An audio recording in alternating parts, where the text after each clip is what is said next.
In the note business, my favorite thing is that you can do the work once and get paid for 30 years. Stay tuned.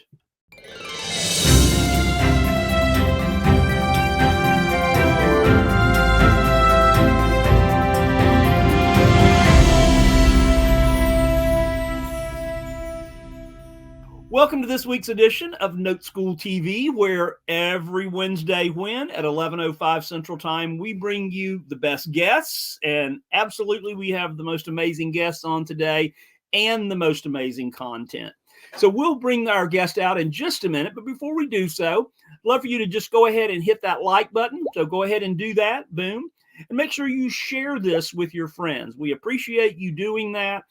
As well as if you have not already subscribed to NoteSchool TV, then make sure and go ahead and do that. And hit that bell notification, boom, so that you will be notified when we go live every Wednesday at 11:05 Central Time. Also, please continue to send in your questions, your comments. We love to hear what you have to say about what's going on in your market and what you guys are doing out there and what the show means to you. So please keep that coming in. And also, if you would like to learn more about what we do at NoteSchool, just simply go to noteschool.com/TV. Again, noteschool.com/TV. So, got a couple of news pieces this week. And, both of these involve what is going on in the non-performing note space. You know that we have been talking about non-performing notes for quite a while now, and we are starting to see that the gates opening, right? Not the tidal wave, not a tsunami, but certainly high tide, and they're starting to rush in now. So Fannie Mae, actually, Freddie Mac just announced a pool as well, but Freddie Mae announced a pool of 1,689 loans. And there's $247.3 million in unpaid principal balance on those loans. And then there were 38 loans, a small pool of $10.5 million in community impact pool offering.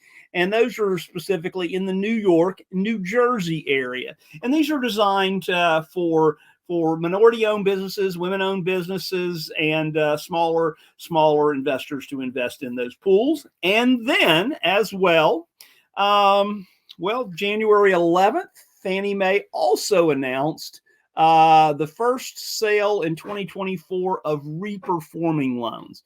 So these would have been loans that would have been delinquent during, when I say delinquent, they really wouldn't have been delinquent because most of these loans were in a forbearance program. So they wouldn't have been, the borrowers had a 12 to 18 month forbearance period. And these are loans that they were non-performing. Bad things happen to good people. Now they're reperforming, and we have an opportunity to bid on those. And in those loans, there's 4,874 in that portfolio with a total unpaid principal balance of around $859 million. So, let's see. Mid to late March will be the closing date to the winning bidders, and they're serviced by, none other than Mr. Cooper and Wells Fargo Bank as well. So we'll keep you posted, and we'll let you know how these work out, and we'll continue to go from there. So with that, I want to bring on our guest today. And this is a wonderful couple, and just love being around them. Let me bring on Larry and Marishka. Hey, Joe. Hi, Joe. How are you? Larry Gill and Marishka Pilch, to be precise, right? We just drop our last names most of the time. I had a brain thing there for about 2 seconds, right? Oh, good. You've had all good. So I have known these guys for more than 10 years now. Yeah. We've got to hang out and do things and have fun and all of those things. And you guys, tell us, you guys, I would say, our theme today really is kind of notes versus traditional investing, right? So traditional investing, what that looks like, and then why somebody would want to invest in a note versus investing traditionally. But you guys, I hate this old saying, a jack of all trades, but you have mastered a lot of different note strategies. And I would say a lot of different traditional as well as note strategies. And I would say, I took the road less traveled, and that's made all the difference, right? So there you go. So tell us a little bit about your journey before you came into Note School and when you started with Note School. Yeah. Well, I mean, I have to say we've never done a flip. So, A fix and flip. A fix and flip. We've never bought a house, with our own money or hard money or anything, fixed it up and flipped it. That we've never done that. Never really had a desire to. We've helped people get out of flips. Yeah. When they kind of didn't have a good exit after the last housing crash, we did a number of those. But you didn't do the whole Burr model, right? No. Buy, rehab, rent. Rent and then refinance and repeat. And then refinance and then repeat, right? So there's a lot of R's on that. There's a lot of R's. It's a cool sounding acronym. I like that, and it's great when the market's going up. Right. But we're starting to see that, gosh, if you bought a house with hard money and fixed it up and you thought you were going to refinance it at 3.5%, last I heard, I mean, with DSCR loan, I think right now you're getting in the mid 6s, and most of them around 7. So depending on who you are, it could be anywhere from 6.5 to 9.5 if it's a non-position is and everything else. Yeah. But there are a lot of shows on TV that say all in the space of an hour, you find it, you fix it, you stage it, and you sell it, right? Absolutely. Yeah. Well, and to be clear, we've always surrounded ourselves with people that are smarter than we are. That's what we try to do. And we've had coaches and mentors, and we've been, that's just really part of our growth. And basically, I think over the years, we've really made very few mistakes because we have paid for that education up front, and that's really, really important, I think, Yeah. I mean, you're going to pay for your education one way or another. Yes. And so we prefer to pay for our education kind of knowing what we're getting into rather than going, whoops, and saying, wow, that was an expensive mistake. Not that we've never made mistakes and not that we've never had things go sideways or not the way we planned, but, we've been able to really kind of minimize them. Yeah. You're not swinging the bat hard enough if you haven't had some type of little blip on the radar screen, right? Yeah, for sure. Mariska, you came, from you did more regular traditional mortgages back in the day, right? Back in the day, yeah. So I did healthcare administration, but prior to that, I did mortgage loan origination. And I got out of it before they started coming up with all the, crazy liar loans and things. I'd like to say that I was prescient, but I think I was just tired of it. And Larry, you were a professional photographer. Yes, sir. Yep.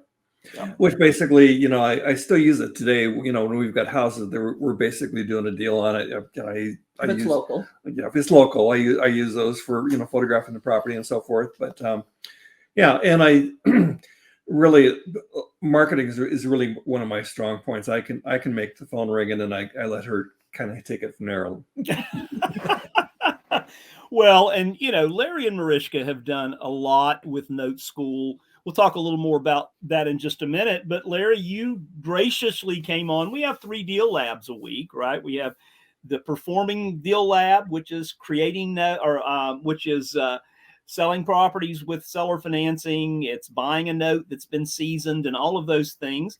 And then we have creative financing, and then we have a non-performing call. So we have 3 calls a week. But you were on a Monday. It was last Monday. And you talked about really doing Facebook Marketplace. And you guys have really, really kind of knocked it out of the park with what you've been able to do there and the number of sales you've made on that. So Well, I did that in a very short amount of time because, as you remember, the class went over. But You there's did, and so I ran over because I tend to be. I used to hear that I was garrulous, right? That was my thing there. So anyway, my son calling me from Grand Cayman. I thought I turned my ringer off. Anyway, yeah. So and we'll do more on that, but it really is a great way to market property. So let's talk about. So you got started, and then really your focus was as you started with this, but you started doing a lot of lease options as well, didn't you? That was really kind of our first foray into investing. Well, our very first investment property was our own home that we converted into a rental when we bought another house, and Right. eventually we turned that one into a lease with option. But but we met Eddie pretty early on, and it seemed really intriguing to me, at least. I think to both of us. But with my background doing mortgages originations, I was like, oh my gosh, it never occurred to me that little old us could basically act like the bank and be the beneficiary of a note. And even if we, I mean, yes, you can use your own money to buy the note, but you can also use OPM investors' money to buy notes, and you can broker notes. There's all kinds of things that you can do with notes that just had never occurred to me. Yeah. And it's kind of funny because these days I almost get frustrated when somebody asks what we do, and I start to tell them we're in the note investing business, and say, well, what does that mean? And so they explain to him, he's like, well, can anybody be the bank? It's like, well, yeah, take for example, when you buy your house, and sometimes within days you get a notification that your loan has been sold to another bank. Absolutely. And that's what we do. We buy and sell those things. Yeah. And that's what Eddie and I kind of did on last week's episode. We did the piece. We're starting kind of over, this is a football type thing. And that's what we talked about, what is a note? And it's just the paper, right? It's being the bank. It's being the lien holder instead of the property holder, right? The property owner. Yeah, exactly. And it's a great way. That's where we come in. You do the work once, and then you get paid for a long time. So you were doing lease options, but then you found this, and so then you started to kind of convert some of your stuff, and then you kind of just intermixed it. Sometimes it was better to do a lease option, and sometimes it was better to do a note deal. It really gave us a lot of flexibility and a lot more options, instead of just saying, well, we either can do this or we can't do this. Now we'd say, okay, let's look at it through this lens. Now let's look at it through this lens. How is it going to, what's going to make the most sense, not only for us, but whoever we're working with. So, and that's it. What's really fun is when we buy a property with seller financing and then convert it to a lease option, and then convert it to a wrap when we sell it on seller financing, and then we sell. Then we hypothecate, and then we sell the note. It's just like it's kind of like you talk about your velocity of money. Well, it never sleeps. Money never sleeps, and it's always moving. And that's really what being in the note space is all about. Yeah. Most people don't realize that the house is an asset, right? And a note is an asset as well, right? It's something that can be bought and it can be sold, and we're able to buy them at a discount. So whether you're looking to, you were saying broker, you can flip a note, you can do anything with a note that you can do with a house, right? You can wholesale, you can flip a note, wholesale a note, right? You can wholesale a house, get it under contract, sell it to somebody else. You can buy a non-performing note, and I always talk about that as being, it's like you can buy an ugly house and you can fix the house and resell it, use your contractors and so on. You can buy a non-performing loan. Yes. And then you can resell that. You guys have bought non-performing loans as well, right? We have. And, with those, you can, you've got again, multiple options. You could rehabilitate the note itself and see if you can get it performing again. Right. Now it's increased its value. Maybe you can't get it reperforming and you end up having to take back the physical asset, the real estate. Now you can start all over again. Do I want to just sell it for cash? Do I want to, put somebody in there and carry back a note with seller finance? So it just gives you a lot of options and flexibility.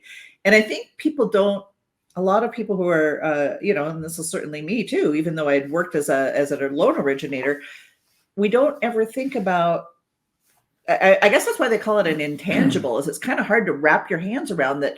Wow, this paper really has a lot of different things that you can do with it. And like you say, it is an asset in and of itself. Yeah. And it's a fun business too. You're talking about rehabbing a note and how can we get this note working again? I think we have an advantage over the big banks because we are a mom and pop. And so if we're talking to a mom and pop and we're saying, how can we make this work and so forth? I think we have, it's just one of those things that you really get instant credibility when it's like, we're not just a big bank.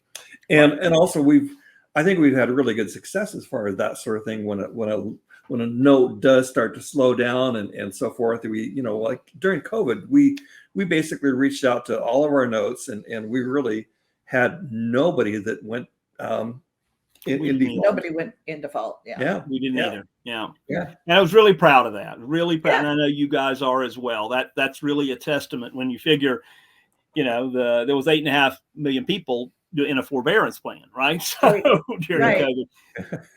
So and it really is all about people. So, as far as the non-performing side, people say, well, you buy loans that people aren't paying. Oh, why? Well, it's the price, right? You're buying them at about 50% of what the value of the real estate is. And that just makes sense. So as you're kind of working your way through this as well, you guys have done creative financing where you've gone in and you've helped a burnout landlord, right? Somebody that's just they've been a landlord for a long time. They became a landlord because they wanted passive income, but it wasn't as passive as they thought they wanted it to be. And so you've kind of shown these guys how they can get the passive income they really want, and talk about what that really means as far as being the bank for them. Yeah, well, I mean, I think a lot of people get into owning rental properties thinking, okay, this is going to be passive. But if you ask anybody who has, managed their own properties, it's anything but passive. And even when you have a property manager, they know that there's all different flavors of them, right? And so some of them do a really great job, but you're still going to be responsible for paying for those repairs and maintenance, and you've got vacancies and all these other things. And these headaches that, kind of come along with it. But especially for those who self-manage, sometimes the dream is less appealing, or the reality is less appealing than the dream. Yeah. Thank you. That's a great way to put it. And again, these are folks that just, I was a burnout landlord years ago and sold out, our family rentals and became the note holder versus the landlord. And that's another way to do that. And you guys have recently, not only are you still doing you're triple threats, right? So non-performing, performing, creative financing on deals. And you guys have done really well in being able to raise private money. How does that work? How have you guys been able to build that trust and the ability to go to someone and they want to invest with you?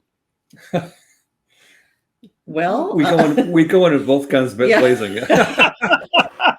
It's funny. Years ago, we did this talk in an office once a month, and we'd invite a lot of people we knew there, and they'd come there and just to teach them about notes. Just to teach. Yeah. And one time, one of our investors came and we went around the room, had everybody kind of said who they were, and we got to Karen, and she says, "Well, I'm here because I've got 2 notes, and it pays like clockworks, and I've rebuilt my I've got more money in my self-director. So I'm here to buy more."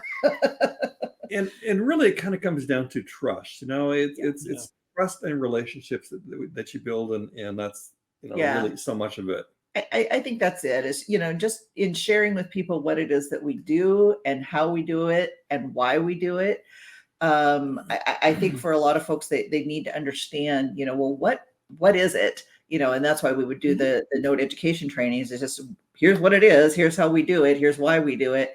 And, the fact, particularly, with a lot of the houses in the Midwest that weren't eligible for bank financing just because their balances were so low. It's like, we're providing a home ownership opportunity. And for us, that was really appealing, that, it kind of had that feel good piece to it. So I think it's really, like Larry said, it's just about communicating with people and we never relationships. Pitch. We never pitch. Right. It's basically, it's like, we often start any of our talks out, hey, it's okay to say no to us. We're going to teach you a lot of things here today. And at the end, we might ask if you'd be interested, but it's always okay to say no. And and it's funny because God, I got a call the other day from a guy that was a referral, and it was somebody I talked to a year and a half ago.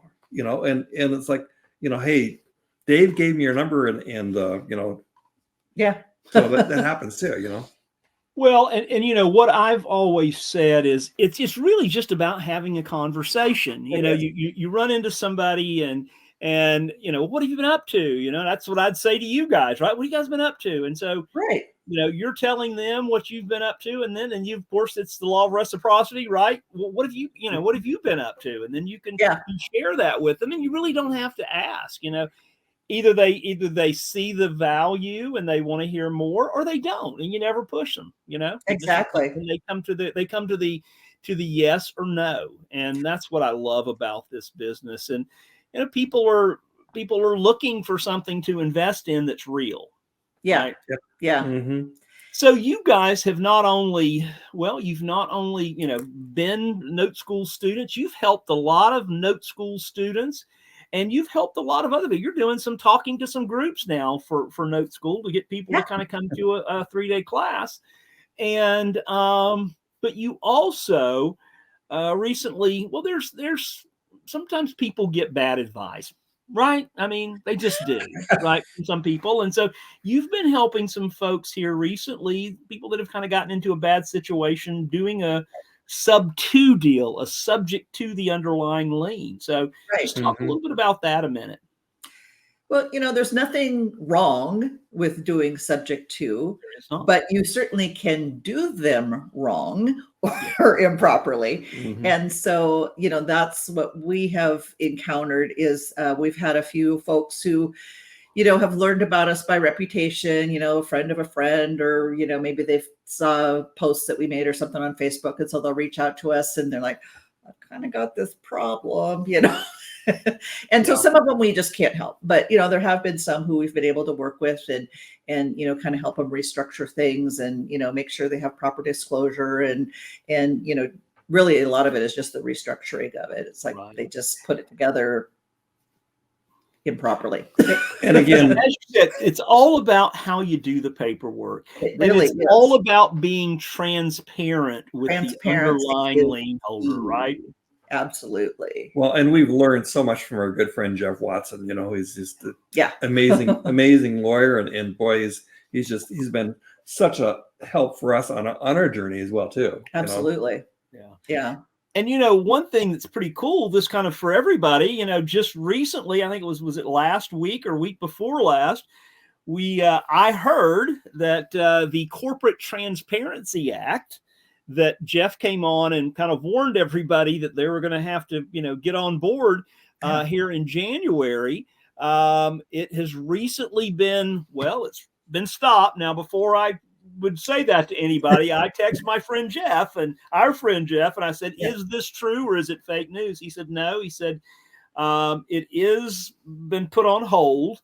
It will probably end up going in front of the Supreme Court. But you know what? That's good, because that was a little bit obtrusive for small business owners like us. It was very obtrusive. Yeah.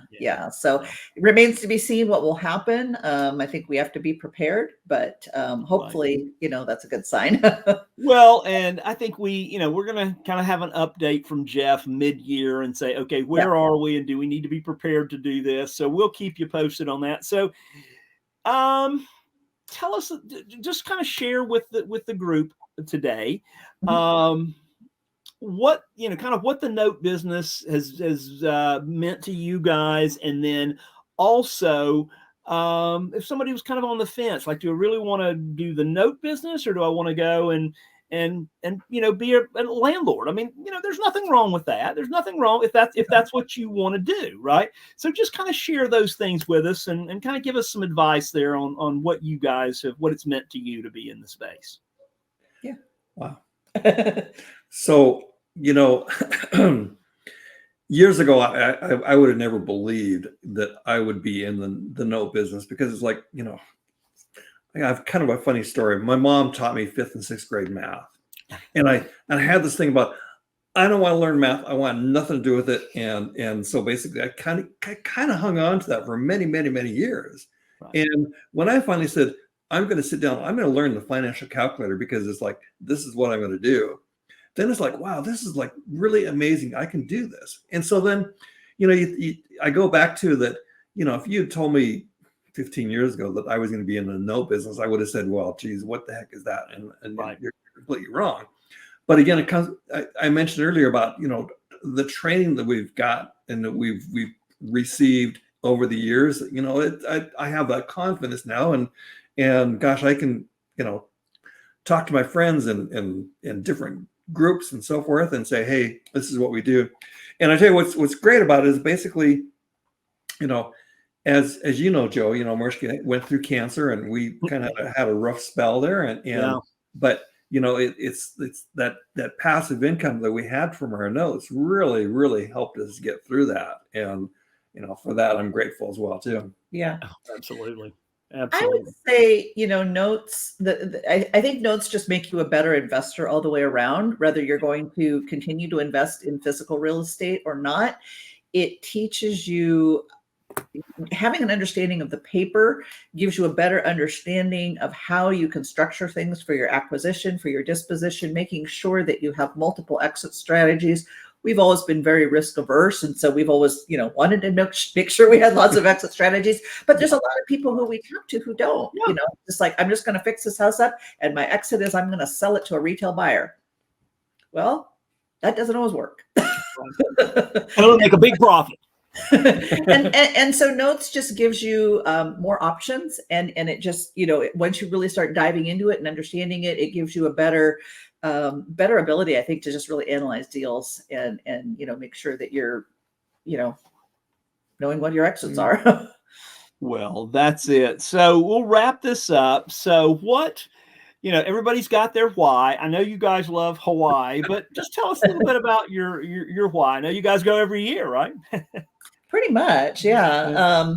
I mean, we do love to travel. Definitely. I mean, we went to, Europe last year. We've, gone a number of different places. And so we definitely love travel. And, the note business gives, if you've got a phone and a laptop, you could do it really from anywhere. We oftentimes do a little bit of work when we're in Hawaii. We didn't do any when we were in Europe, but, so there's that. But, we have some cute little grandkids now.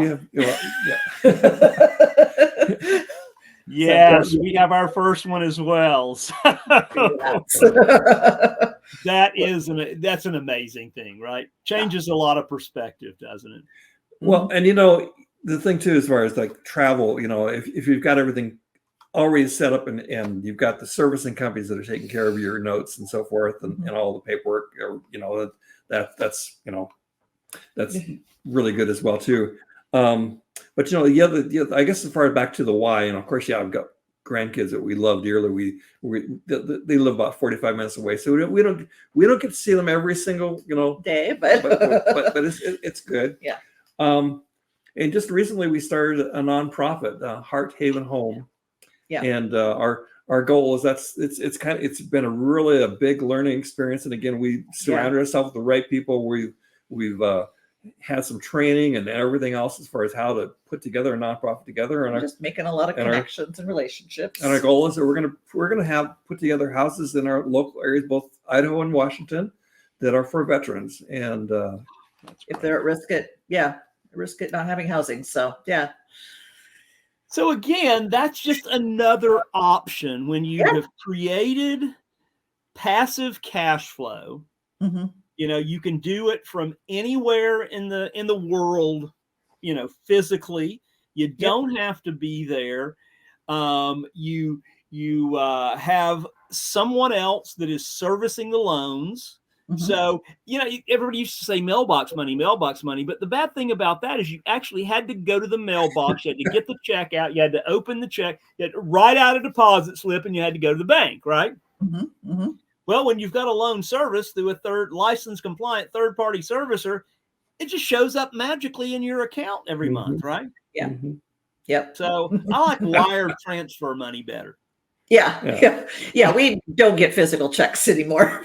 I know, right? And you can take a picture of them and just automatically deposit them, right? Yeah. I used to get mad at Marishka. I used to get mad at Marishka when she said, the note business can be kind of boring. It's like, what do you mean it's boring? It's like, well, when we just have the money coming into our accounts, it's like, well, it's just kind of boring, isn't it? It's like, well, yeah, I guess it is in that respect. Well, you gotta wonder, because we've heard people talk. Lois and Cindy come to mind when you say that, and they've gung ho in the note business now. Did over 50 notes their first year, and I love their story. In that they used to, professionals that get off in the afternoon, they just felt like they were underfunded there, or not underfunded, but through corporate America. Their 401ks where they didn't want to be, and they'd put on tool belts every afternoon, and they'd go out and find an old house they could work on to use it as a rental.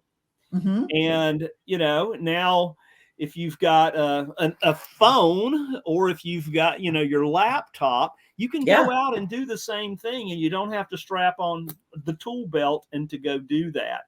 Mm-hmm. And that's what I love about the note business. So, it's a little bit boring, but it's better to have that you have options as far as what you want to go do versus saying, oh God, I got to go work on that crappy house again today. Yeah. I've been there. I've done that. Right. And there is no glory in it. And really, it's all about just having, getting a little bit, go through a learning curve, having a little bit of education as you go through that, and have somebody to watch your back. Yeah.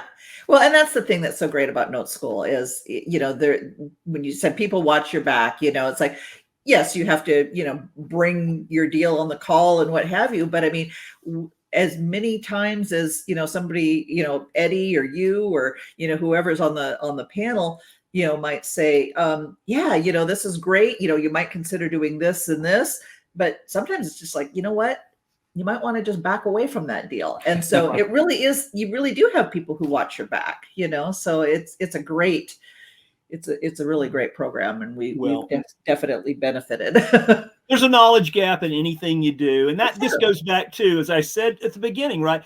You learn how to get a little knowledge, you go out and you get involved, and that's the way you learn, whatever it is you're going to do. You can't be a great golfer unless you go out and, swing a play golf, right? And so on. So that's what it is. It's getting out there, and it's just making it happen, doing the work once and collecting your money, your monthly payments forever. So guys, final thoughts? Happy investing.